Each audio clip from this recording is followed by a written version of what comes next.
የማይስማሙት ነገሮች የተስማሙልን እኛ ሳንስማማ እርስ በርሳችን ስንበላላ የምንኖር ሆን።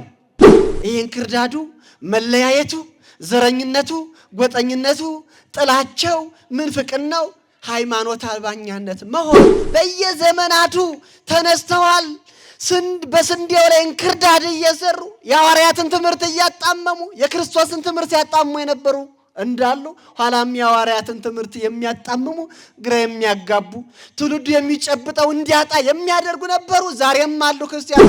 በቋንቋ ላይ ተገዳደል፣ አለፋው ወደ መንደር ወረደ፣ በወረዳ ተለያየን፣ ወደ ቤት መጣ፣ በዚያም ተለያየን። እንዲህ እየሆን እየተጠፋፋን እንቀጥላለን ወገኖች። የእግዚአብሔርን ቃል በማጣመም በእግዚአብሔር ቃል ላይ በማፌዝ በመተቸት ጊዜያቸውን ያሳለፉ በዋዛ በፈዛዛ ጊዜያቸውን አሳልፈው ሞት የደረሰባቸው የአጨዳ ጊዜ የደረሰባቸው ኃጥአን ናቸው። ቃና የሚባለው ፊልም ከመንጣቱ በፊት እኮ በሀገራችን እገታ የለም ነበር እንደምታውቁት።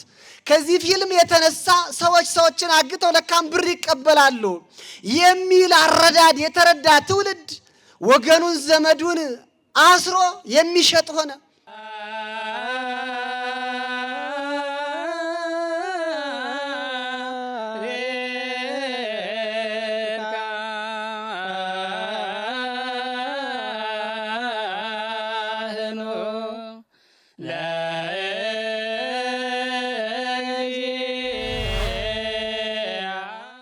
በስንዴ ላይ የተዘራ እንክርዳድ በሚል ርዕስ እንማማራለን። ለመያዝ እንዲመቻችሁ በስንዴ ላይ የተዘራ እንክርዳድ። ስንዴው ማን ነው? እንክርዳዱ ማን ነው? ማን ዘራው? የሚለውን ዝርዝር ጉዳይ አይተን እንጠቀልላለን። ካሌተ ምሳሌ አምጻሎሙ፣ ሁለተኛ ምሳሌ መስሎ ነገራቸው፣ አስተማራቸው ይላል ወንጌል። ወደ ኋላ በመልካም መሬት ላይ ስለወደቀው፣ በሾህ ላይ ስለወደቀው፣ በመንገድ ላይ ስለወደቀው፣ በአለት ላይ ስለወደቀው ዘር ሲያስተምራቸው ቆይቶ ነበር ጌታ በዚህ ጉባኤ።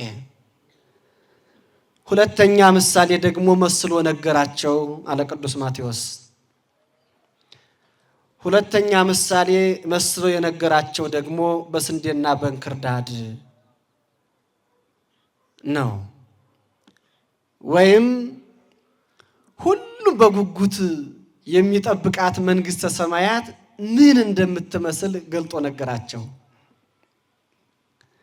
ጻድቃን የሞቱላት፣ ሰማዕታት ዋጋ የተቀበሉላት፣ ደናግል በድንግልና ጸንተው የዓለምን ጾር ተቋቁመው ዋጋ ስለከፈሉላት ስለ አንዲቷ ልዩ ስለሆነችው ዓለምነቷ ለሰው መኖሪያ ስለተሰጠች ነው። ስለ መንግሥተ ሰማያት ነው የሚናገረው። ሁለተኛ ምሳሌ መስሎ ለደቀ መዛሙርቱ ለሌሎቹም አምላካችን መድኃኒታችን ኢየሱስ ክርስቶስ አስተማራቸው። በወንጌል እንደተነገረን ጌታ በምሳሌም ያለ ምሳሌም ሰብኳል፣ አስተምሯል። ለእናቶች በእርሾው በስፌቱ በሚገባቸው ለአባቶችም እንዲሁ በግብርናው ዓለም ለሚኖሩት በግብርና ውስጥ ስላሉት ነገሮች ባሉት ነገሮች እየመሰለ አስተምሯቸዋል። ለነጋዴዎች በንግድ፣ ለሊቃውንቱና በምስጢር ፍልስፍና ላሉት በምስጢር፣ ለሕፃናቱም እንዲሁ ለሁሉም በየሚችሉት መጠን አምላካችን መድኃኒታችን ኢየሱስ ክርስቶስ የቃሉን ትምህርት አስተላልፎላቸዋል።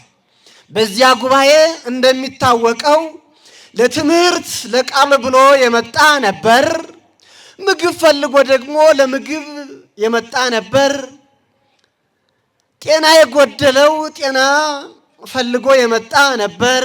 ይፈወስ ዘንድ የተለያየ ፍላጎት የነበረው ሕዝብ ነበር በዚያ ጉባኤ ላይ። ዛሬም በኦርቶዶክሳዊት ጉባኤ በቤተ ክርስቲያን ውስጥ የተለያየ ሐሳብ ይዘው የሚመጡ ሰዎች እንደምታውቁት ብዙዎች ናቸው።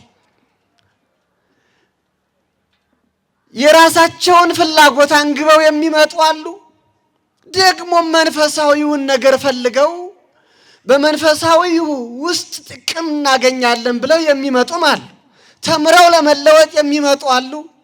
አስተማሪውን ለማየት የሚመጡ አሉ። የዛሬዎቹን ነው የምነግራችሁ። የዘማሪውን ድምፅ ለመስማት የሚመጡ አሉ። ልዩ ሰው ነው ዛሬ የመጣ ከአዲስ አበባ ከባህር ዳር ከተለያየ ቦታ ሲባል ከመተማ ግን አይባልም። እሺ ሲባል ያንን ሊያዩ የሚመጡ አሉ። መተውም ትምህርቱን ተቀብለው የሚለወጡ አሉ። ትምህርቱን እየሰነጣጠቁ በዜሮ የሚባዙ ደግሞ አሉ። አይ ገሌ ነው እንጂ ገሌ የማያሉ በመተቸት ጊዜያቸውን አባክነው ሞኝና ጅላጅሉ ነው የሚሄዱ አሉ። ልክ ያን ጊዜ እንደሆነው ዛሬም ይሆናል ማለት ነው። ጉባኤዎቻችን ብዙ ሰዎችን ያስተናግዳሉ። ብዙ ሐሳቦችን ይዘው የሚመጡ ሰዎችን ታስተናግዳለች የዛሬዋም ጉባኤ ማለት ነው። አያችሁ፣ ጊዜ ለማሳለፍም የሚመጣለ ግን ጥሩ ነው። እስከ ሁለንተና ነገሩ ይምጣ አይከለከልም። እሰይ በጎ ጥሩ ነው። ሱስም ያለበት ምንም ያለበት ቢኖር ይንጣ። አማኝ ያልሆነም ይንጣ። የእግዚአብሔር ጉባኤ ስለሆነ ማንንም አይከለክልም። ለዚህ ነው ቤተ ክርስቲያን አቃፊ ናት የምንላት። ለዚህ ነው አሁን በዚህ መካከል ፕሮቴስታንት ቢመጣ ሙስሊም ቢመጣ ተነሳ ይባላል እንዴ? ኧረ አይባልም። ዝም ብሎ ቁጭ ብሎ ይማራል ወይም የራሱን መረጃ ይዞ ሊሄድ ይችላል። ግን ጉባኤ እግዚአብሔር የሚያሰኘው ይህ ነው ማለት ነው። ተመልከቱ። በዚያ ጉባኤም የተለያዩ ሰዎች ይገኙ ነበር። ጌታም እንደሚችሉት እንደየአካባቢያቸው በዓለም ጭምር ያስተምራቸው ያስረዳቸው ነበር ይላል። ይቀጥልና ቃሉ እንዲህ ይላል፣ እንዘ ይብል ትመስል መንግሥተ ሰማያት ብእሲ ዘዘራ ሰናየ ዘራ ውስተ ገራይቱ። መንግሥተ ሰማያት ሕገ ወንጌል ይላል። ሕገ ወንጌል ተስፋ ጊዜነ ኢየሱስ ክርስቶስ መልካም ገበሬ አበጥሮ አንጠርጥሮ የዘራት ዘርን ትመስላለች። አንድም ይሉና ደግሞ ሊቃውንቱ እናንተ ይሄን ስለሚከብዳችሁ ሁለተኛ ነው የምንነግራችሁ። እና አምላካችን መድኃኒታችን ኢየሱስ ክርስቶስ ምን ብሎ አስተማራቸው? መንግሥተ ሰማያት ሕገ ወንጌል ማለት ሕገ ወንጌል ተስፋ ጊዜ ኢየሱስ ክርስቶስ ምን ማለት ነው? መንግሥተ ሰማያት የምትወረሰው በወንጌል ሕግ ነው። መንግሥተ ሰማያትን መውረስ የሚቻለው በወንጌል ውስጥ የተጻፈውን ሕግ መፈጸም ሲቻል ነው። ለመንግሥተ ሰማያት መግቢያ በር ወንጌል ናት። ሰው ወንጌልን ሲማር በወንጌል የተጻፈውን ሲያውቅ በወንጌል ውስጥ ያለው ሕግ ለኔ ነው ብሎ ሲረዳ ወንጌል አታድርግ የምትለውን ሕግ ካላደረገ መንግሥተ ሰማያት የሱ ናት። መንግሥተ ሰማያት የኛ ተስፋችን ናት። በተስፋ የምንጠባበቃት ዓለም ናት። ብሩህ ዓለም ናት። ልዩ ዓለም ናት። አሁን ያልተገለጠች ዓለም ናት። ዛይን ርኤ ወዝን ይሰማ ውስተ ልበ ሰብእ ዘይትሃለ ይላሉ አባቶቻችን። የሚገርም እኮ ነው በእውነት። እንዲህ በጆሮአችንማ እየሰማናት አይደለ? ስለ መንግሥተ ሰማያት ደግነት፣ በጎነት፣ ብሩህነት፣ ብርሂት ዓለምነት አዎ ሰምተናል። በዓይን አልታየችም፣ እውነት ነው። በእጅም አልተዳሰሰችም፣ እውነት ነው። አዎ ከእግዚአብሔር በቀር ሌላ ሰው የማያውቃት ዓለም ናት። ይህች ዓለም የተዘጋጀች ለሰው ልጅ ነው። አቤት የሰው ልጅ ያለው ክብር! እግዚአብሔር እኮ ለሰው ልጅ ያልሆነው የለውም። በእውነት በፍጥረቱ ተጠብቦ ከሌሎቹ ልዩ አድርጎ ፈጠረው። ከእንስሳት ከእጽዋት ከሁሉም የተለየ ከመላእክት ሁሉ የተለየ አድርጎ እኮ ነው የፈጠረው። አቤት እንደ ሰው ያከበረው እንደ ሰው የሚወደው የለም እግዚአብሔር በእውነት።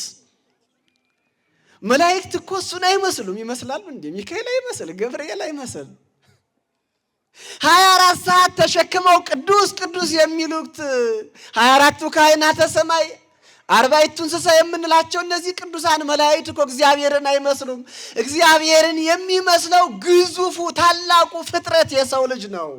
ታዲያ ለሰው ልጅ እግዚአብሔር ምን ያልሆነው ነገር አለ? ክርስቲያኖች ልዩ አድርጎ ውብ አድርጎ እሱን አስመስሎ የፈጠረው ፍጥረት ቢወድቅበት እግዚአብሔር እንደገና በአዲስ ተፈጥሮ ያነሰው ዘንድ ከወደቀበት መጥቶ ስጋውን ለብሶ በምድር ተመላልሶ መካስ ያለበት አዳም ተቀምጦ ለአዳም ክርስቶስ ክሶ እንደው በሀገራችን ወግ እንኳን ሽማግሌዎች ሲያስታርቁ አቶ ገሌ፣ ወጣት ገሌ፣ አመረ ገሌ እገሌን በድለዋልና ይሄን ያህል ትክሰዋለህ ብለው ካሳ ሰርተው ነው የሚያስታርቁ።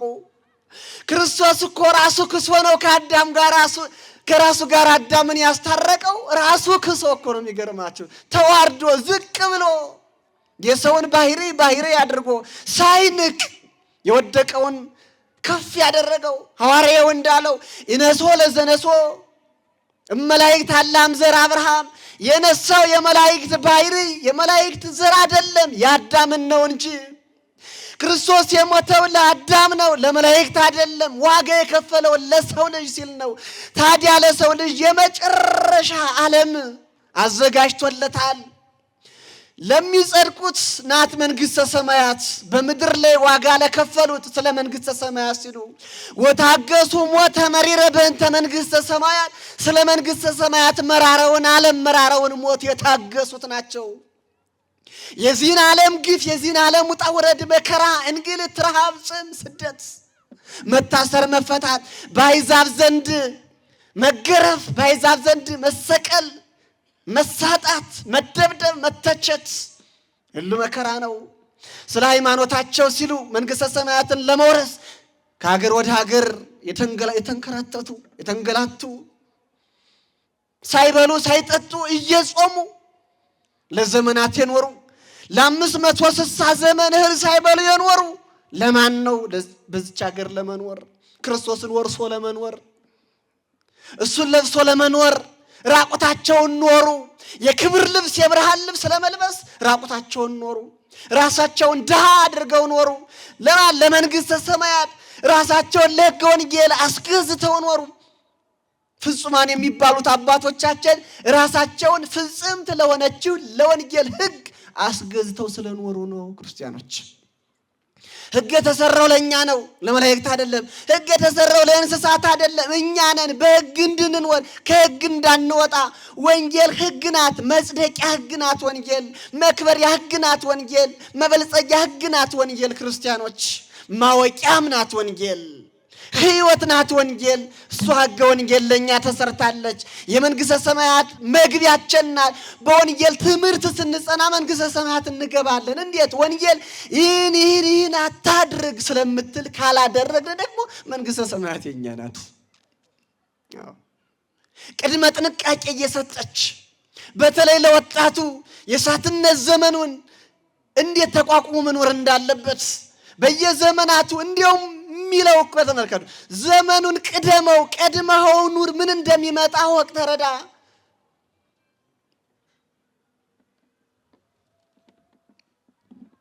ዓለም ነገ ለሚሆነው ነገር አስቀድማትም ትንበያ ትናገራለች። ያየሩ የዝናቡን የምኑን ትንበያ እናገራለሁ ትላለች። ቤተ ክርስቲያን ግን አስቀድማ ተናግራ ጽፋ አስቀምጠዋለች። አስቀድማ ስለ ሁሉም ነገር እስከ ዓለም ፍጻሜ በዚች ምድር ስለሚሆነው ነገር ሁሉ በወንጌል ተመዝግቧል። ያልተነገረ ምንም ነገር የለም። ያልሆነው ነገር ሁሉ በወንጌል ተቀምጧል። ያለንበት የምንኖርበት ያለፈውም የሚመጣውም ዘመን ምን እንደሚመስል በወንጌል ተቀምጧል። እኛ አዲስ ነገር የለም። ምንም የሚፈጠረው ነገር ሁሉ ግራ ሊያጋባን አይገባም። ግራ የምንጋባው ለወንጌል አዲስ ስንሆን ነው። ክርስቲያኖች የሚጨንቀን እንዲሁ መከራ ውስጥ የጭንቀት ሐሳብ ውስጥ የምንገባው ከወንጌል ጋር ተራርቀን ስለምንኖር ነው። ጌታ በወንጌል የነገረን እኮ ነው። ድለዋኒክሙ አሉ ተዘጋጅታችሁ ተቀመጡ ብሎ ነግሮናል አይደለም? አትጨነቁ፣ ይሆን ዘንድ ግድ ነው፣ መሆኑ አይቀርም። ከመሆኑ በፊት ግን ራሳችሁን ምን በሉ? አዘጋጁ። ሞትም ድንገት እንደ ሌባ ይመጣል። የዓለም ማለፍም እንዲሁ በምድር ላይ የሚከሰቱት ክስተቶች እንዲሁ ይመጣሉ። ከመምጣታቸው በፊት ተዘጋጅታችሁ ተቀመጡ ነው። እንደሚመጡ ተነገረን። ከተነገረን ደግሞ መዘጋጀት ግድ ነው ማለት ነው። ስለዚህ መንግሥተ ሰማያት ሕገ ወንጌል ናት። ሕገ ወንጌልን እንደ ጫማ ተጫምተን ስንራመድ፣ እንደ መቃድ በወገባችን ታጥቀን ስንራመድ፣ እንደ ካባ እንደ ልብስ ደርበን በዚህ አጊጠን ስንኖር እውነት ነው እኛ የሕጉ ፈጻሚዎች ነን እንሆናለን። ተስፋ የምናደርጋት አንዲት መንግሥተ ሰማያት አለችን። አንዲት መንግሥተ ሰማያት አለችን። ተስፋ የምናደርጋት ደግሞ የምንገባባት መሆናችን በስራ እያስመሰከርን መቀጠል መቻል አለብን ክርስቲያኖች። ይህን ካላቸው በኋላ እንዲህ ይላል፣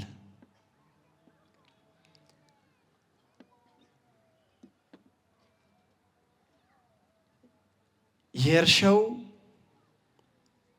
የመሬቱ ባለቤት መልካም ዘርን ዘርቷል። በዘሩ መካከል ሌላ ኃይል መጥቶ እንክርዳድ ዘርቶበታል።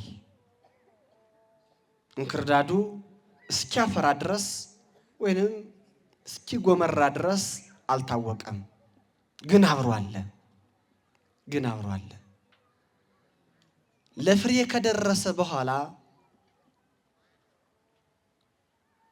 ሰራተኞቹ ሄደው ሲያዩ በስንዴው መካከል እንክርዳድ በቅሏል። ሄደው ለባለቤቱ እንዲህ አሉት ይላል ወንጌል፣ በእርሻው መካከል በጎ ዘርን ንጹሕ ስንዴን ዘርተን አልነበረምን? ይህ እንክርዳድ የት መጣ ብለው ጠየቁት። ወዘን ተገብረ ጸራዊ፣ ይህንማ ጠላት አደረገ ብሎ መለሰላቸው። የተዘራው ዘር ንጹሕ ነበረ፣ የተበጠረ የተንጠረጠረ ስንዴ አልነበረምን? እንክርዳዱ የት መጣ? ሳይዘራ እንዴት በቀለ ብለው ሲጠይቁት እንክርዳዱን ማን እንደዘራው ነገራቸው። ይህንማ ጠላት አደረገ፣ ጠላት ሰው ይህን ዘራው አላቸው። ሰራተኞቹ ወይም አገልጋዮቹ ጌታን እንዲህ አሉት፣ የእርሻውን ባለቤት የዘሩን ባለቤት እንዲህ ብለው ጠየቁት፣ ንሁር ንጻሕዮ እንድና እንረመውን አሉ። አይ የለም፣ ማረም የለባችሁም፣ መንቀልም የለባችሁም። እንክርዳዱን ስትነቅሩ ስታርሙ ስንዴው አብሮ ስለሚነቀልብኝ ህድግዎሙ ይልሐቁ እስከ ጊዜ ማይረር፣ ተዋቸው እስከ መከር እስከ መጨረሻው ሰዓት አብረው ይኑሩ። መጨረሻ ስንዴውን እያጨዳችሁ ወቅታችሁ ወደ ጎተራ፣ እንክርዳዱን ለቅማችሁ አስራችሁ በእሳት ታቃጥሉታላችሁ። ተዋቸው አብረው ምን ይበሉ? ተዋቸው አብረው ይኑሩ እስከ ዓለም ፍጻሜ ወይንም እስከ ዕለተ ሞት፣ እስከ ጊዜ ማይረር፣ እስከ አጨዳ ጊዜ አብረው ይኑሩ ተዋቸው አላቸው ይላል።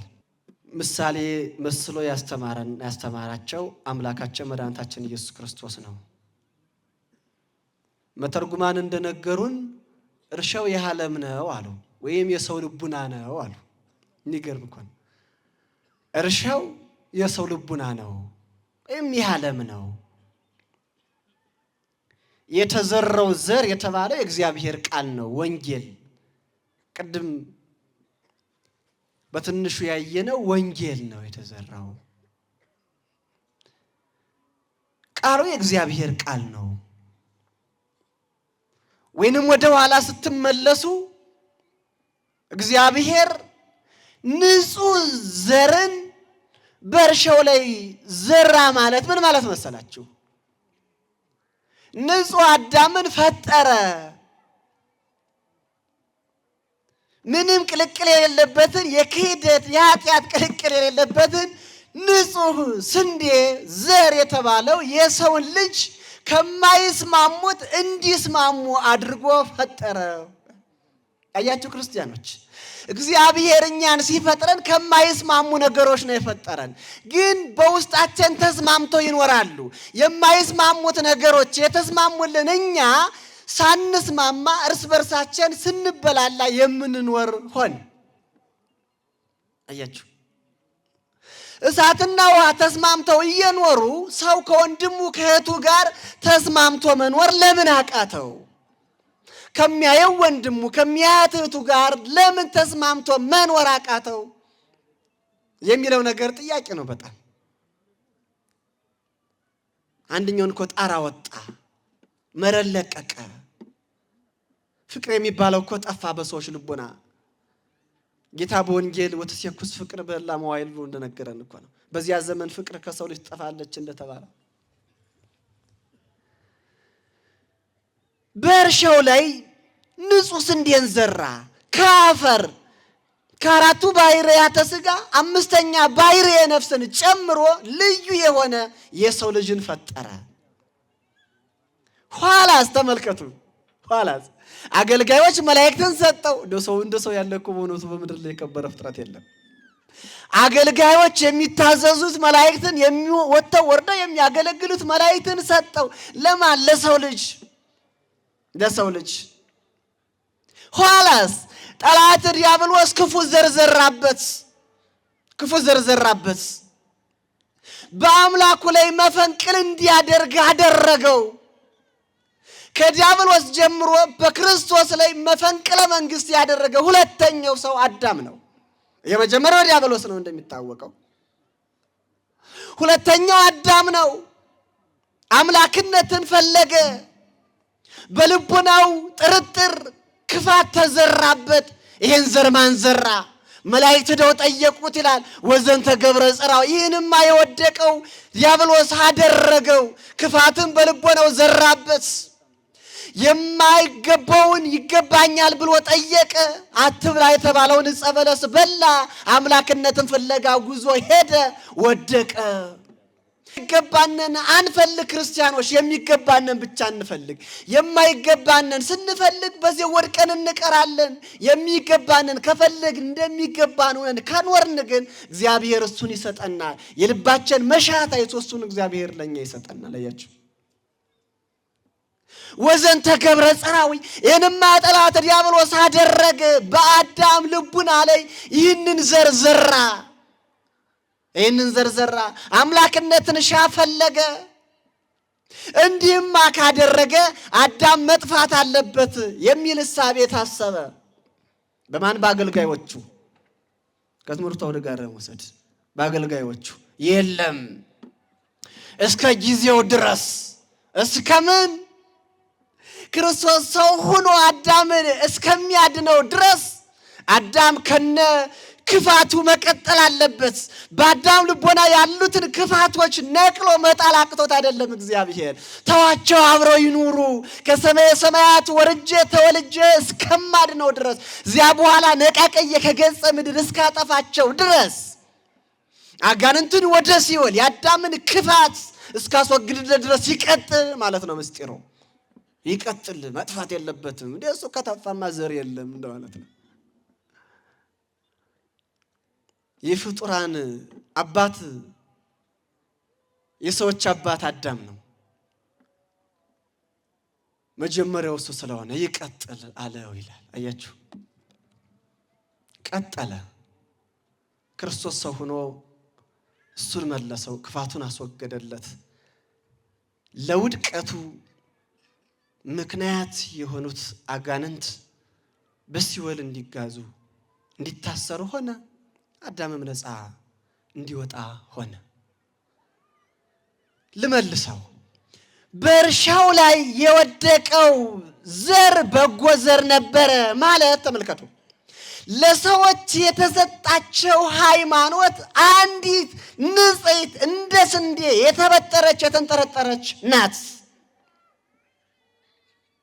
ሃይማኖት ራሱ ክርስቶስ ነው። እኛ የምናመልከው እሱን ነው፣ የምንኖረው በሱ ነው። ለዚህ ነው መጽሐፍ ለሊሁ ሀገሮሙ ወለሊሁ ተድላሆሙ ወለሊሁ ፍስሐሆሙ። ራሱ ባለቤቱ ሀገራችን ነው፣ ራሱ ባለቤቱ ደስታችን ነው፣ መኖሪያችን ነው፣ ዓለማችን ነው። ሌላ ዓለም አንሻም። ዛሬም ያለነው በሱ ዓለምነት ነው፣ ኋላም የምንኖረው በሱ ዓለምነት ነው። ሌላ ዓለም የለንም በምድር ላይ፣ ሌላ ዓለም የለንም በሰማይ። ዓለማችን እርሱ ነው። እርሱን ወርሰን ለመኖር ነው። ዛሬ ስራ መስራት ያስፈልገናል። ዛሬ መጾም፣ ዛሬ መጸለይ፣ ዛሬ ማስቀደስ፣ ዛሬ መቁረብ፣ ዛሬ በፍቅር መመላለስ ያስፈልገናል የሚለው ትምህርት አበክሮ የሚሰጠን የሸፈተው የወጣው እምቢ ያለው ልቡናችን በወንጌል እንዲመለስ፣ የጠጠረው እንደ አለት የጠነከረው ልቡናችን በወንጌል መዶሻ ተፈጭቶ ተደብድቦ እንዲመለስ ነው። ክርስቲያኖች መቼስ ወንጌል የማይሰብረው ልብ የለም እኮ። ወንጌል የማይሰብረው ልብ የለም። ወንጌል የማይመልሰው ነገር የለም። ይህን ብሎ የሚሰማው የሚያዳምጠው ካለ ይመልሰዋል። አያችሁ፣ እርሱ ነበረ። ከዚያ በኋላ መድኃኔ ዓለም ክርስቶስ አንዲት ወንጌልን አስተምሮ ደቀ መዛሙርቱን ሐዋርያትን እንዲያስተምሩ አዞ ካረገ በኋላ ሐዋርያትም ያችን ንጹሕ ሃይማኖት ተቀብለው ያችን ንጹሕ ወንጌል ተቀብለው በዓለም ላይ ዘሩ። በዚያ መካከል ሐዋርያት አስተምረው ካለፉ በኋላ ጠላት እግር በእግር እየተከታተለ እንክርዳድ ይዘራ ነበር። እንክርዳድ ማለት የምንፍቅና ትምህርት፣ የክደት ትምህርት ማለት ነው። አያችሁ፣ ስንዴ ወንጌል ናት። ቅድም ነግሬያችኋለሁ። ይህ እንክርዳዱ መለያየቱ፣ ዘረኝነቱ፣ ጎጠኝነቱ፣ ጥላቸው፣ ምንፍቅናው፣ ሃይማኖት አልባኛነት መሆን እንክርዳድ ነው። እንክርዳድ ደግሞ ለምንም አይጠቅም። ስለዚህ ለምንም ስለማይጠቅም ነው በእሳት ይቃጠላል የተባለ በወንጌል ማለት ነው። አያችሁ፣ ለምን ይሆናል? እና የመናፍቅ ትምህርት ለምን ይሆናል? ለራሱም አይሆን ለሚከተለውም አይሆን፣ ተያይዞ ገደል ነው። መቼስ የመናፍቅ ጉዞና የዝንጀሮ መንገድ ሁለቱ አንድ ስለሆነ ተያይዞ ገደል ነው። ለምን ይሆናል? እንክርዳድ ለምንም አይጠቅም። ምንፍቅና ስለምን ይጠቅማል? ለስጋ አይጠቅም፣ ለነፍስ አይጠቅም። ለጊዜው ለስጋ የሚጠቅም መስሎ ይታያቸዋል፣ ግን ያጠፋል። እውነት የሆነው በውሸት የተደለዘው ነገር ሁሉ ቀዳዳ አቅማዳ ነው። እውነትን መሸከም ስለማይችል የተቀበለው ሁሉ የሚያፈስ ነው እንጂ የሚይዝ አይደለም። እና እሱ ምንፍቅና ነው። ሐዋርያት እውነተኛዋን የወንጌልን ትምህርት አስተምረው ካለፉ በኋላ ተመልከቱ፣ መናፍቃን ተነሱ። እነ አርዮስ እነ መቅደኒዎስ በጣም ብዙዎች ተነሱ። ቤተ ክርስቲያንን አወኳት፣ ማዕበል ሆኑባት፣ ለቤተ ክርስቲያን ገፏት። ግን የማትወድቅ በጽኑ አለት ላይ የተሰራች አለት ስለነበረች እሷን መግፋት መጣል አልቻሉም። እነሱ ጠፍተው ሲያልቁ ይኸው ቤተ ክርስቲያን እስከ አስተምሮዋ፣ እስከ ወጓ፣ እስከ ሁለንተና ነገሯ አለች፣ ገና ትቀጥላለች። ብዙ እንክርዳዶች በቤተ ክርስቲያን ላይ ተነስተው ነበረ ከጥንት እስካሁን ድረስ፣ ግን አልሆነም፣ አልቻሏትም። በጌታ በወንጌል እንደነገረ ዋና ቀጸ ሲኦልን እየይልዋ የሲኦል አበጋዞች አይችሏትም ተብሏል። ሊያናውጿት አይችሉም። መሰረቷ ጥልቅ ነው ማለት እኮ ነው። መሰረቷ ጥልቅ ነው። መሰረቱ በማይታወቅ መሰረት ላይ የተመሰረተች ናት። ማን? ቤተ ክርስቲያን። አዎ፣ በየክፍለ ጊዜው በየዘመናቱ እንክርዳዶች ተነስተዋል። ሃይማኖት የሌላቸው ሃይማኖት የሚያስክዱ በእውነተኛይቱ የተዋሕዶ ትምህርት ላይ እንክርዳድ ሲዘሩ ነበሩ፣ ዛሬም አሉ። የሚያወናብዱ ግራ ተጋብተው ግራ የሚያጋቡ እንክርዳዶች ዛሬም አሉ። በዓለም ላይ አሉ፣ በቤተ ክርስቲያንም በዙሪያዋ አሉ። ኧረ በውስጧም አይጠፉ አሉ። ጌታም ተዋቸው አብረው ይኑሩ አይደል ያለ? አብረው ይኑሩ ተዋቸው፣ እስከ ጊዜ ማይረር ህድግጎሙ ይልሐቁ ነው ያለ። አብረው ይደጉ ተዋቸው እስካለ ድረስ ትናንትም ነበሩ፣ ዛሬም አሉ፣ ነገም ይቀጥላሉ፣ አይጠፉም። በየዘመናቱ ተነስተዋል። በስንዴው ላይ እንክርዳድ እየሰሩ የሐዋርያትን ትምህርት እያጣመሙ የክርስቶስን ትምህርት ያጣሙ የነበሩ እንዳሉ፣ ኋላም የሐዋርያትን ትምህርት የሚያጣምሙ ግራ የሚያጋቡ ትውልዱ የሚጨብጠው እንዲያጣ የሚያደርጉ ነበሩ። ዛሬም አሉ ክርስቲያኖች። የትምህርቱ ዓላማ ከእንዲህ አይነት ሰዎች መታቀብ አስፈላጊ ነው፣ መጠበቅ አስፈላጊ ነው። እኛ ስንዴውን እንጂ እንክርዳዱን የምንፈልግ አይደለንም። እኛ የተገኘነው ከስንዴው እንጂ ከእንክርዳዱ አይደለንም። እንክርዳዱን ተጸይፎ ስንዴውን ሰብስቦ መያዝ አስፈላጊ ነው። ይህም የእግዚአብሔር ቃል ነው። እውነተኞች መምህራን፣ እውነተኞች ጸሐፊያን ያስቀመጡትን ይዞ መቀጠል ነው። እውነት ነው፣ ውዥንብሩ በዝቷል። በዓለም ላይ የማይነፍስ ንፋስ የለም። ትውልዱ የሚጨብጠው የሚረግጠው እስኪያጣ ድረስ ነው እየተሰራ ያለ። በቃ አይምሮ ባዶ የሆነ የተሰለበ ባዶ የሆነ ትውልድ መፍጠር የማንንም ሐሳብ የሚቀበል አይምሮውን ከመንፈሳዊነት ያጠበ ትውልድ መፍጠር ነው የዓለም ዓላማዋ። ይህ ነው ክርስቲያኖች። እነርሱ የጫኑበትን ብቻ እንዲቀበል የሌለውን በጥላቻ ዓይን እንዲያይ፣ በተለይ መንፈሳዊ የሆነውን ነገር፣ በተለይ ለዓለም የማይመች የሆነውን ነገር፣ በተለይ የኢትዮጵያ ኦርቶዶክስ ተዋሕዶ ቤተክርስቲያን አስተምህሮዋ ሁለንተና ነገሯ ከዓለም ልዩ የሆነ ስለሆነ ዓለም በጥላቻ ዓይን ትመለከታታለች። ሁልጊዜ ለማጥፋት ልጆቿን ለመፍጀት በተለያየ መንገድ በገንዘብም ይሁን በጦርነትም ይሁን ለማውደም ለማጥፋት ያልተሴራ ሴራ የለም። ትናንት ሲጠየቅ የነበረውም የብዙ ዓመት ሴራ ስለነበር ነው። ዛሬም አለ፣ ነገም ይቀጥላል። ይህ ደግሞ ይሆን ዘንድ ግድ ነውና ግድ ነው። ከዚህ ግን ራስን መለየት ያስፈልጋል። በስንዴ ላይ የተዘራ እንክርዳድ ማለት ምን ማለት መሰላችሁ? በተዋሕዶ ትምህርት ላይ የተዘራ የምንፍቅና ትምህርት፣ የታድሶ ትምህርት፣ የሌሎቹም ትምህርት እውነቱን የሚያጣምም ስለ ቁርባን ስለ ጥምቀት ሲሰጥ ይህን የሚክድ አይምሮ ያለው ትውልድ መፈጠር ተቻለ። በእውኑ ይህ ዘር በኢትዮጵያ ተዘርቶ የበቀለ ዘር መሰላችሁን? አይደለም። ከቀድሞ ጀምሮ ከውጭ ወደ ውስጥ የሚገባ በየጊዜው መሪዎቻቸው ከውጭ ሆኑ ወደ ውስጥ የሚረጭ መጥፎ ጠረን መጥፎ ዘር ነው እሱ። ክርስቲያኖች እርስ በርሳችን እንዳንስማማ፣ እንድንበላላ፣ እንዳንደማመጥ፣ እንዳንከባበር የሚያደርግ ይህ መጥፎ እንክርዳድ ማን ዘራብን? ወገኖቼ ማን ዘራብን? በቀለም በቋንቋ በጎጥ መለያየትን ኧረ ማን ዘራብን? አባቶቻችን አላቆዩንም እኮ። ሰው የሆነውን ሁሉ እንደ ሰውነቱ አክብረው እግር አጥበው መኝታ ለቀው ልብስ አዲሱን ልብስ አውጥተው ከሳጥን አልብሰው ለእንግዳው የተለየ ክብር ሰጥተው የሚያከብሩ ቋንቋ ይምሰል አይምሰልም የሚያከብሩ እናት አባቶቻችን ነበሩ። የእነሱ ልጆች ደግሞ እኛ ሆንና ዛሬ ጥላት የዘራብንን ዘር ይዘን ይሁ እርስ በርሳችን ስንገዳደል እንኖራለን። ክርስቲያኖች ትናንት እንደነገርኳችሁ ባለማተቡን በጥላቻ ዓይን እያየው ደቀ መዝሙር መምህሩ ደቀ መዝሙሩን እንደዚሁ ምዕመናን ካህናቱ ምዕመናን አባቶቻቸውን በጥላቻ ዓይን እንዲያዩ በዚህ ዘመን ምን አባት አለን ብለው ተስፋ ቆርጠው ከመስቀሉ ከንስሐ እንዲርቁ የተደረገ የሚዘራው ዘር እንክርዳድ ነው። እሱ ለምንም አይጠቅመንም ወገኖቼ። እስከ ሁለንተና ነገራችን እኛን ካልተመለከታችሁ፣ እኛን ካልሰማችሁ ዋጋ የለውም፣ ሰንሰለቱ ይበጠሳል። በእኛና በእናንተ መካከል ያለው መንፈሳዊ እይታ፣ መንፈሳዊ ትኩረት፣ የመደማመጥ፣ የመከባበር፣ የመሰማማት ሰንሰለት ከተበጠሰ ይሄው ሰዎቹ ዓላማቸው ተሳካላቸው። ትምህርታቸው ተረት ነው፣ አጉል አባባል ነው፣ ዘመኑን አይመጥንም፣ ዘመኑን አይዋጅም የሚለው የመናፍቃን ግሳት ወደኛ ወደ ወገኖቻችን ወደ ምዕመናን ወደ እናንተ ጆሮ ደርሶ አይ ገሌኮ እንዲህ ነው አይ እንዲህ አለበት እኮ ተመልከቱ። የቃሉን ትምህርት ሰንቶ መመለስ ሲችል የጀርባ ታሪኩን ሲያጠና ይውላል። ምን ያደርግልሃል እሱ? ከቃሉ የሚወጣውን በረከት ተመገብ አንተ፣ እሱ ይጠቅማል። ረሃብተኛ ነህና ሆድህ ይሞላል፣ ሰባራ ነህና ትጠገዳለህ፣ ባይተዋር ነህና ትመለሳለህ። ይህን መስማት በጎነት ነው። ከዚያ ውጭ ቀባያ እንደያዘው በግ መቅበዝበዝ ነው፣ መለየት ነው፣ ባዶም መቅረት ነው። ማን ይህን አደረገ? ጠላት ዲያብሎስ በመናፍቃን ላይ አድሮ ይህን አደረገ። ቅዱሳን ያማልዱ ማለት ቀጠለ። አሁን ደግሞ ወደ ዶግሞ ተገባና ደግሞ ዶግማንም ማበጣጠል ተጀመረ።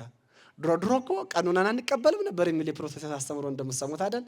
አሁን ደግሞ ዶግማው ውስጥ ተገባና የሚገርም እኮ ነው። ገሚሱ ስጋ ከሰማይ ይዞ ነው የወረደ ይላል። ገሚሱ ደግሞ ሁለቱ ሰባት ከማርያም አልተወለደም ይላል። ገሚሱ ደግሞ የእግዚአብሔር ልጅ አይደለም ይላል። ግራ ተጋብቶ ግራ ሲያጋባ ይሆናል። ወገኖቼ ቀዛፊ የሌላት መርከብ ባህር ላይ እንደምትሰጥም መሪ የሌለው ቀዛፊ የሌለው አዋቂ የሌለው ትውልድ እየጠፋ ነው። እጅግ ያሳዝናል። አዳራሾች ሁሉ ሞልተው ዓይንን ጨፍኖ ሰማይ ሰማይ እያዩ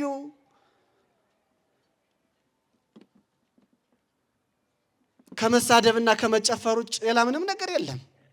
ወንጌል ተርጉሞ ማስተማር አንብቦ ማስተማር እኮ ቀረ። ሁሉም ኦርቶዶክሳዊት ቤተክርስቲያን ያለውን ክርዳዱን መዝራት የሚፈልግ ነቅታለች። አሁን ልጆቿ ነቅተዋል። እውነቴን ነው። ትውልድ በደንብ ነቅቷል። እንግዲህ የተወሰነ እንቅልፍ አንቦች ብንሆን አብዛኛው የነቃ ነው። አሁን በንቃት በጥንቃቄ ነው የሚከታተለው ትውልዱ። እንዲህ እንድትሆኑ ይፈልጋል። መንቃት፣ ንቃት መንፈሳዊ ያስፈልጋል።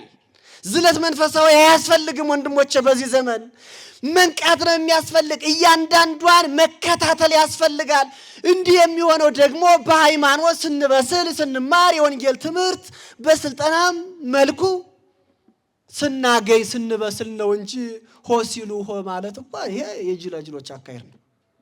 በብስለት መረማመድ ነው። በማወቅ መራመድ ነው። የምንሄድበትን የምንራመድበትን ቦታ ስናውቅ ሊመልሰን የሚችል ኃይል በጭራሽ የለም። እኛ የተቸገርነው መንቃታችን ሳይገባን ሆኖ መንቃታችን የጥምቀትና የልደት ሆኖ መሰብሰባችን የጥምቀትና የልደት ሆኖ በዚህ ተቸገረን። እውነት ለመናገር አሁን ሰንበት ትምህርት ቤቶች ሁሉ ወደ ውስጥ ሄዱ ባዶ አይደሉ? ባዶች እኮ ናቸው። ትላልቆቹ ጦሬታ ወጥተዋል። በቃ ሕፃናት ተሰብስበው ሲዘምሩ ቆይተው ይሄዳሉ። መዝሙሩ በመዘመር ብቻ ደግሞ የሚታለፍ ዘመን አይደለም። ታውቁታላችሁ። ድሮ ዘመዶቻችን ወይም ሰሉን አንብበው እግዚአብሔር ይፍታ በሉ በሰላም ግቡ ሰንበቴው ቀምሳችሁ ትባላላችሁ ብለው ብቻ ሸኝተውት እምነቱን የሚያስቀጥል ምዕመን ነበረና አይደለ? ነበረና አሁን እንኳን በይም ሰሉ ወንጌል ተተርጉሞለትም ጠድ የሚባል ነገር ጠፍቷል አይደለ? የለም። ባዷቸውን ቀርተዋል ሰንበት ትምህርት ቤቶች። እውነት ለመናገር አያችሁ ክርስቲያኖች፣ ምዕመናን፣ የእናንተ ጉባኤ ቤት ሰንበት ትምህርት ቤት ነው። ይሄን አበክሬ ልነግራችሁ እወዳለሁ። እንግዲህ ትርጓሜ ትምህርት ቤት ገብታችሁ አትማሩ። ኧረ ጥጋብ መብራን ወይ በየግል መምህር አትቀጥሩ። አሁን ለህፃናት መምህር ቀጥራችኋል፣ አስጠኝ አይደለ? እንግዲህ 3,000 ብርም 4,000 ብርም እየከፈላችሁ ህፃናትን የሚያስጠና በየቤት አላችሁ። የምን ያስኮላ ትምህርት የቤተ ክርስቲያን ትምህርት የሚያስተምር ግን የለም እንዴ! ለ1,000 መምህር እንኳን ማስቀመጥ አቅቶን እንዴት ተቸገርናል መሰላችሁ? በዘልማን ነው የሚቀጥል ምለው ሁሉ ጊዜ እኔ ለዚህ ይገርማችኋል። መቅደም ያለበት መቅደም፣ ማስቀደም ያለብን ነገር ማስቀደም ካልቻል አሁንም እንደ ትናንቱ የሆነን ማለፍ መሻገር አንችልም። ብዙ እንክርዳዶች ተዘርተውብናል። እንደ ስንዴ በተበጠረው በተንጠረጠረው ታሪካችን ላይ ሌላ እንክርዳድ፣ በሃይማኖት አስተምሯችን ላይ ሌላ እንክርዳድ፣ በአብሮነታችን ላይ ሌላ እንክርዳድ፣ የጥላቻ የዘረኝነት የመለያየት አብሮ ያለ መኖር። አሁን እኮ ሰው በቃ ሁሉም ቤቱን ዘግቶ ቁጭ ነው። በቃ ከመንደሩ ይባል የሚወጣ የለም፣ አብሮ የሚበላ የለም፣ እንደ ድሮ ቡና የሚጠጣ የለም። እንደ መቼም የክርስትናውና የሰርጉ ሊገናኝ ይችላል እንጂ የለም እኮ። አሁን ሁሉም እንደ ጦር ተፈራርቶ። አቤት ሰው ለሰው ክብሩ ነበር እኮ ክርስቲያኖች፣ ሰው ለሰው ውበቱ ነበረ። አሁን ግን ፈራው። ገና በማዶ ሲያየው ቆይ ሰው ነው አውሬ ነው እስኪ በደንብ ብየው ይለዋል። በደንብ ብየው እስኪ ሰው ከሆነ መንገድ መቀየር አለብን ይላል። አውሬ ከሆነ ግን ፊት ለፊት መሄድ አለብን ይላል። ሰው ከአውሬ ባሰ ማለት ነው። አያችሁ፣ ሰው ከአውሬ ባሰ። በጫካ የሚሄዱት ክርስቲያኖች ሰዎች ሌላቸውም ይሁኑ ሰው ካዩ መንገድ ይቀይራሉ። አውሬው ግን አሁን ከሰው ጋር ታርቋል። ሰው ግን ከሰው ጋር መታረቅ አይችላል። ለምን? መጀመሪያ ከራሳችን ጋር መታረቅ አልቻልንማ። ሰው ከራሱ ጋር ተጣልቶ ከጎረቤቱ ጋር አይታረቅ። መቼስ ክርስቲያኖች ከራሳችን ጋር ስንታረቅ ከጓደኛችን ጋር፣ ከዘመዳችን ጋር፣ ከጎረቤታችን ጋር እንታረቃለን ማለት ነው። አያችሁ፣ አባት ሲያይ ደስ ይለው የነበረ ትውልድ አባት ሲያይ ቀበሮ እንዳየ በግ የሚሮጥ ፍየል የሚጎፋ የሚሮጥ ከሆነ ምን ፍሬ ያለው? የሚበረግ ከሆነ ምን ፍሬ ያለው? አባትን እንደ አባትነት እየሰሙ እያዳመጡ ቆይ እንክርዳዱ የትኛው ነው ስንዴው የትኛው ነው ብሎ በመንፈሳዊ መነጽር እያዩ መለየት ያስፈልጋል። ማግበስበስ አያስፈልግም። የኛ ምግብ ስንዴ ነው። የኛ ምግብ የእግዚአብሔር ቃል ወንጌል ስንዴ የተባለችው እሷ ናት። እንክርዳዱ የመናፍቃን ነው። እውነት ለመናገር ምኑ ዘራብን? አዎ ለዘመናት እውነት ለመናገር ተዘርቶብናል። ጠላት ዲያብሎስ በፖለቲከኞች ላይ ያድሮ ሃይማኖት ሰባኪዎች መስለው በፖለቲካ በመጡ ሰዎች ላይ ያድሮ ዘርቶብናል። ለዘመናት ለ50 ዓመት ተዘርቶብናል። እሱ በቅሎ ነው አሁን ኢየሱስ ፍሬ አፍርቶ አሁን እየታጨደ ያለ። ወዘንተ ገብረ ጸራዊ በፖለቲከኞች ላይ ያድሮ በክፉ የሃይማኖት ሰባኪዎች ላይ ያድሮ ለየን፣ በቋንቋ ለየን፣ ተገዳደል፣ አለፋው ወደ መንደር ወረደ፣ በወረዳ ተገያየን፣ ወደ ቤት መጣ፣ በዚያም ተለያየን። እንዲህ የሆን እየተጠፋፋን እንቀጥላለን ወገኖች። መምህር ሊያስተምር ሲቆም እንኳን ክላስ ላይ የዩኒቨርሲቲውን ታችኛው በየአካዳሚካል ትምህርት ቤቱ ሊያስተምራችሁ የሚቆመውን መምህር እኮ ትምህርቱን ሳይሆን እኮ አካባቢውን ነው የምትጠይቁ። በእንዲህ አይነት ውድቀት ውስጥ እኮ ነው የወደቅነው ወንድሞችና እህቶች። እውነት ለመናገር ያሳዝናል እኮ። አንዲት ቤተክርስቲያን አንድ ስጋ በልተን አንድ ደም ጠጥተን በአንድ ማየገቦ ተጠምቀን የአንዲት ቤተክርስቲያን ልጆች ተለያይተን ስንበላላ ስንፈጃጅ አብያተ ክርስቲያናቱን ስም ሰተን የነገሌ ቤተክርስቲያን በሚል መጥፎ ምልከታ እና አተያይ ውስጥ ብዙዎቻችን ወድቀናል። እግዚአብሔር ወደ ልቦናችን ይመልሰን። ይህንን ክርዳድ የዘሩ ክፉ ሰዎች ናቸው። እነዚህ ሰይጣን ዲያብሎስ ያደረባቸው ሰዎች የዘሩትን ዘር ነቃቅሎ መጣል ያስፈልጋል። ተዋቸው፣ እስከ ዓለም ፍጻሜ ይኑሩ። መመለስ ከቻሉ በንስሐ ይመለሱ። መመለስ የማይችሉ ከሆነ በመጨረሻ በመከር ጊዜ ማለት በሞት ጊዜ ሁሉም በሞት ሲጠራ ጽድቅ የሰሩት ስንዴ የተባሉት እንደ ቃሉ የኖሩት በንስሐ የተመላለሱት የእግዚአብሔርን ቃል የሰሙት እንደ ቃሉ የኖሩት ለእግዚአብሔር ቃል ተገዥ የሆኑት በእግዚአብሔር በሰጣቸው ጸጋ የኖሩት ወደ ጎተራ ይገባሉ። እነሱ ስንዴ ነው የተባሉት። መለየዋ አውድመዋ ክርስቶስ በፍርድ ሰዓት መጥቶ የሚቀመጥባት እንደ ትርጓሜ ትምህርታችን ደብረ ዘይት ናት። አሁን ያለችው እቺ ቤተክርስቲያን ናት። መለየው እሱ ነው። አልመለስም ያሉት እምቢ ብለው የወጡት ልቡናቸው የሸፈተባቸው ተመለሱ ሲባሉ እምቢ ያሉት እንክርዳዶቹ ደግሞ ኃጥአን ናቸው። የእግዚአብሔርን ቃል በማጣመም በእግዚአብሔር ቃል ላይ በማፌዝ በመተቸት ጊዜያቸውን ያሳለፉ በዋዛ በፈዛዛ ጊዜያቸውን አሳልፈው ሞት የደረሰባቸው ያጨዳ ጊዜ የደረሰባቸው ኃጥአን ናቸው። መምህራን እየጮሁ ቤተክርስቲያን እየጮኸች ያልሰሙ ጆሮ ዳባ ልበስ ብለው የተኙ ሞኞች ናቸው እነሱ። ክርስቶስ በሚመጣበት ሰዓት መከሩ በደረሰበት ሰዓት ታጭደው ወደ ሲኦል ሰዓት ወደማይጠፋው ትል ወደማያንቀላፋው አሉ አባቶቻችን በተርጉማን ወደዚያ ይወረወራሉ፣ በዚያም ይኖራሉ። የመከራ የስቃይ ጥርስ ማፋጨት ባለበት ዓለም ይኖራሉ። እያቸው ወገኖች እንዲህ እንዳይሆን ነው ቤተክርስቲያን አበክራ እየጮኸች የምትነግረን። የወጣህ በንስሐ ተመለስ፣ የእግዚአብሔርን ድምፅ ስማ፣ እምቢ ያልክ የእግዚአብሔር ፍርድ ይደርስብሃል የሚለውን ትምህርት በተደጋጋሚ ቤተክርስቲያን አስተምራናለች። ከውስጣችን በአካባቢያችን በየትኛውም ቦታ የተዘራ መጥፎ ዘር አለ። የመገዳደል ዘር የተዘራብን፣ የመተጋገት ዘር የተዘራብን። ይህንን ዘር ደግሞ የዘሩብን እንደምታውቁት አውሮፓውያን ናቸው። ቃና የሚባለው ፊልም ከመንጣቱ በፊት እኮ በሀገራችን እገታ የለም ነበር እንደምታውቁት። ከዚህ ፊልም የተነሳ ሰዎችን አግተው ለካም ብር ይቀበላሉ የሚል አረዳድ የተረዳ ትውልድ ወገኑን ዘመዱን አስሮ የሚሸጥ ሆነ። በዚህ ዘመን እኮ ሰው እንደ እንስሳት እየተሸጠ ነው። በእኔና በእናንተ ዘመኖች ይህን ዘር ማን ዘራው? ወዘንተ ገብረ ጸራዊ። ይህንማ ጠላት አደረገ። ከዚህ መውጣት ያስፈልጋል ክርስቲያኖች። ከዚህ መጥፎ አካሄድ ወንድሞቻችን፣ እህቶቻችን፣ ወገኖቻችን እንዲወጡ ማስተማር መምከር፣ የወጡትን እንዲመለሱ ማድረግ የሁሉም ክርስቲያን ግዴታው ነው ማለት። የጉባኤ ቤቶቻችን መኖር፣ የመምህራን መኖር ጥቅሙ ለዚህ ነው። የመምህራንን ድምፅ መስማት የጉባኤ ቤት መምህራንንና ሌሎችንም ካህናት የእግዚአብሔርን ቃል የሚነግሩን ጠቅላላውን አዳምጦ መመለስን የመሰለ ታላቅነት የለምና የመመለስ ሰው ያድርገን አምላካችን። የመስማት ብቻ አይደለም፣ የምን አልኳችሁ? የመመለስ ሰው፣ የመተግበር ሰው ያድርገን። ስለነበረን ጊዜ አምላካችን ስሙ የተመሰገነ ይሁን። ያስተማረን የገሰጸን ቅዱስ አምላካችን ልዑል እግዚአብሔር ስሙ ለዘላለም የተመሰገነ ይሁን። ይቆየን።